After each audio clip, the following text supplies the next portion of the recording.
ayol 40 marta hajga borganni savobini topar ekan.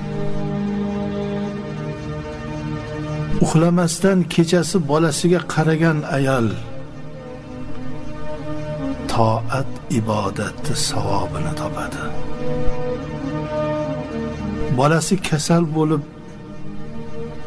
xastalanganda bolasini ustida girdi kapalak bo'lib bolasini mehr ko'rsatib sog'aytirgan onaga 1 yillik toat ibodat, shuni ichida ro'za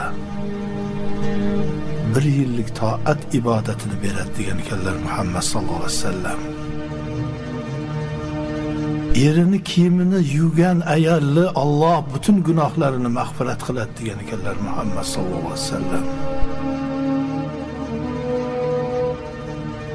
Uyini